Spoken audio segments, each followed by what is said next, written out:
তো আমাদের atomic structure কিন্তু অলরেডি শেষ হয়ে গেছে এই চ্যাপ্টারটা, এটা সেকেন্ড চ্যাপ্টার এবং ক্লাস 11-এর আমরা এই চ্যাপ্টারটা শেষ করার পরই কিন্তু PYQগুলো কিন্তু প্র্যাকটিস করছি, অর্থাৎ নিট এবং জেইতে যেগুলো এসেছে প্রিভিয়াস ইয়ার কোয়েশ্চেন পেপার সেগুলোকে কিন্তু সব প্র্যাকটিস করছি, যাতে ছেলেমেয়েরা বুঝতে পারে যে আলটিমেটলি তারা যেটা পড়লো, থিওরিটা পড়লো, সেখান থেকে আদৌ কোয়েশ্চেন এসেছে কি না বা এলে কী ধরনের কোয়েশ্চেন এসেছে। এই ধরনের প্র্যাকটিসগুলো খুবই ইম্পর্টেন্ট ক্লাসরুমের জন্য।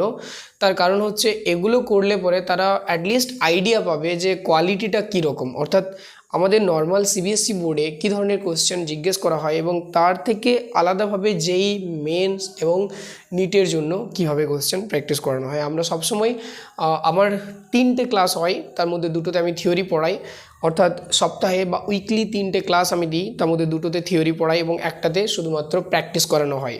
তোমরা যারা পড়তে চাও তারা অবশ্যই জয়েন করতে পারো। দেখো একটা কোয়েশ্চেন দিয়েছে, the wave function psi of 2s is given by sigma psi 2s is equals to 1/2 of root over of 2 pi 1 by a0 to the power 3/2 2 minus r by a0 e to the power minus r by 2a0। এখানে বলেছে at r is equals to r0 radial node is formed, thus r0 in terms of a0 is। 4টা options দেওয়া আছে, পড়েছিল যেই 2023-এ।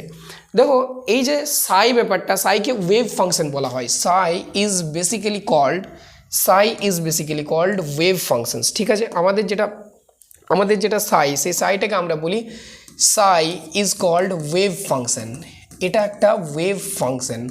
আমরা এই wave function নিয়ে অনেক কিছু পড়েছি এবং আলটিমেটলি আমরা জানি যে ওয়েভ ফাংশনগুলো আমাদের একটা ওয়েভকে রিপ্রেজেন্ট করে। সেটার ক্ষেত্রে আমাদের রেডিয়াল ডেনসিটি হয়, তাই না, প্রবাবিলিটি ডেনসিটি হয়। তো এক্ষেত্রে কি বলেছে সেটা একবার দেখে নাও। r is equals to r0-তে রেডিয়াল নোড ইজ ফর্মড। এখন সবসময় মাথায় রাখতে হবে যে যখন রেডিয়াল নোড, আমি বলেছিলাম না রেডিয়াল নোড, আমরা যখন ক্লাসরুমে পড়েছিলাম তখন বলেছিলাম রেডিয়াল নোড হচ্ছে সেই জায়গাটা যেখানে ultimately there will be zero probability ও no probability to get any electron, তাই না।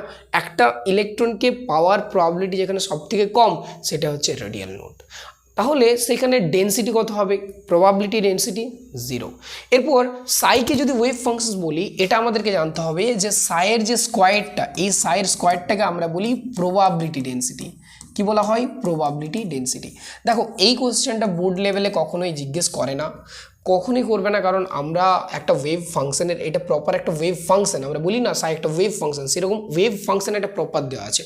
তো আমাদের ক্ষেত্রে কোথাও এই টাইপের জিনিসগুলো CBSE এনসিইআরটি বইয়ের মধ্যে নেই, কিন্তু এটা আমার বোর্ডে পড়বে না, যেইতে কিন্তু অনেক ইম্পর্টেন্ট কনসেপ্ট। তো দেখো সাই স্কোয়ার হচ্ছে প্রবাবিলিটি ডেনসিটি। এখন ব্যাপারটা হলো এই সাই স্কোয়ার বা প্রবাবিলিটি ডেনসিটিটা রেডিয়াল নোডে কত হবে? 0 হবে, অবভিয়াসলি 0 হবে। তাহলে আমাকে সাই স্কোয়ারটা বের করতে হবে, অ্যান্ড দেন তারপর যেখানে r is equals to r0 সেখানে অবভিয়াসলি আমি 0 করব। তাহলে দেখো কিভাবে এটাকে সলভ করা যেতে পারে।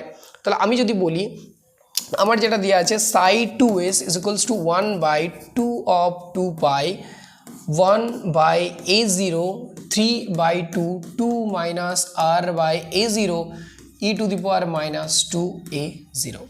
এখন এটাকে যদি আমরা কি করি না স্যার, স্কোয়ার করে দিই দুদিকে, তাহলে তুমি দেখতে পাবো যে এখান থেকে আমি পাচ্ছি 1/8 pi, অ্যান্ড দেন এটা থেকে যদি আমরা স্কোয়ার করি তাহলে পারবো 1/a0 স্কোয়ার মানে 2 দিয়ে গুণ, তাহলে 3 পড়ে থাকবে 2 minus r by a0 e to the power minus r by a0, অর্থাৎ 2 গুণ হয়ে যায় যদি আমি স্কোয়ার করি। এখন তোমাকে যদি একটা বলি যে এখান থেকে আর কি করা যেতে পারে, এখন যদি r এর জায়গায় আমি r0 বলি, r0 বসাই, কেন স্যার? r এর জায়গায় r0 রয়েছে, ওখানেই রেডিয়াল নোডটা ফর্ম হচ্ছে, তাহলে এটার ভ্যালু, এটাকে বলা হচ্ছে প্রবাবিলিটি ডেনসিটি, সেটার ভ্যালু কিন্তু 0 হয়ে যায়। আমি কিন্তু ক্লাসরুমে বুঝিয়েছিলাম। তাহলে আলটিমেটলি যদি আমি এখানে 0 লিখি তাহলে হচ্ছে 1/8 pi 1/a0 3 2 মাইনাস r এর জায়গায় r0 by a0 e to the power minus r by a0। যদি এটাকে সলভ করা যায়, যদি আমি এটাকে সলভ করি তাহলে কি দেখতে পাবো? দেখো তাহলে পরে আমি কি দেখতে পাবো, এই পুরো জিনিসটাকে একবার ঠিক করে দেখে নাও। সমান হচ্ছে গিয়ে, আমি এটাকে এদিকে রেখে দিচ্ছি, সমান আমরা বলতে পারি 0 is equals to, তুমি যদি দেখো এই পুরোটা যদি ক্রস মাল্টিপ্লিকেশন করো তাহলে পুরোটা কিন্তু জিরো হয়ে যাচ্ছে। আলটিমেটলি পড়ে কত আছে 2/r0 by a0 is equals two 0। এখান থেকে তুমি বলতে পারো r0 by a0 is equals to 2, or তুমি বলতে পারো r0 is equals to 2a0।